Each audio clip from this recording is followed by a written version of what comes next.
Kung naalala nyo nga, nung nakaraan ay nag-coins out tayo sa ating Pisonit business kaya kumita tayo. Kaya ngayong araw panahon na naman para magpamerienda tayo sa mga batang naglalaro sa ating Pisonit business. Dahil kung wala sila, hindi tayo kumita. Tara, samahan nyo po ako. Let's go!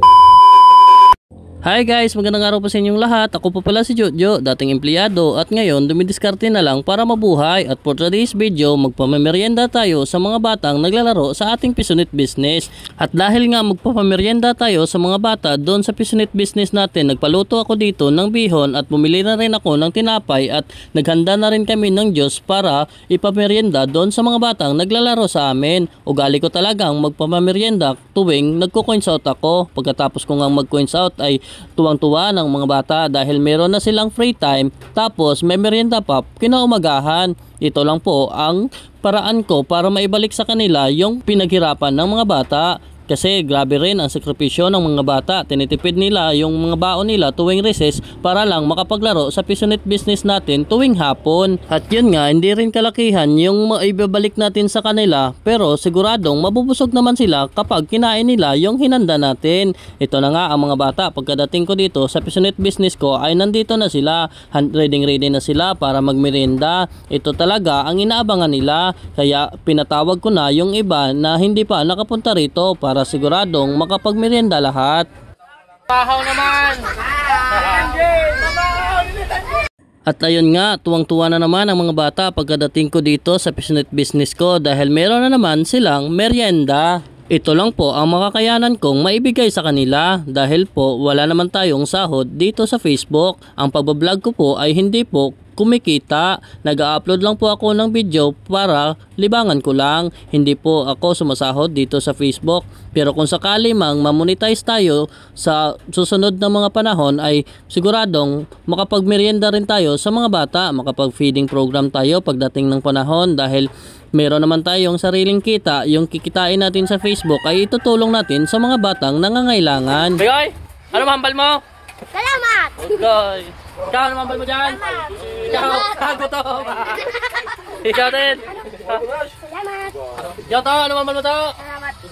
Kayo to eh. Paldo. Ikaw, Gwen. Paldo! Gay. Coins out lang na pirme para may pamahaw pirme ah.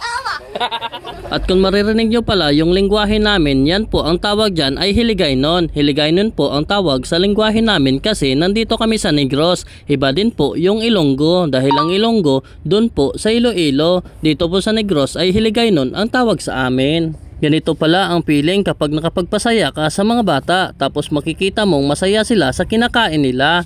Dahil po sa kinita natin sa Pisonit business nakapagmerienda tayo sa mga bata. Hindi man po kalakihan yung kinita natin, at least nakapag-share tayo sa mga batang naglalaro sa ating Pisonit business. Sa ganitong paraan, sa maliit na paraan, napasaya natin ang mga batang naglalaro sa ating Pisonit business. Kaya maraming salamat po sa mga batang ito dahil kung hindi dahil sa kanila, hindi po tayo kumita. At shoutout din po pala sa mga taong walang sawang sumusuporta sa akin. Sa lahat po nag-like, nag-share, nag-comment ng mga videos ko ay maraming salamat po sa inyo. Dahil po sa inyo, naging inspirasyon ko po na mag-upload ng mga videos. Dahil hanggat merong isang naniniwala sa atin, hanggat maraming nanonood sa mga videos natin, ay magpapatuloy po lang po tayo sa ating ginagawa. At ayun po mga guys, ay tapos na pong magmerienda yung mga bata at meron pang natira sa hinanda natin.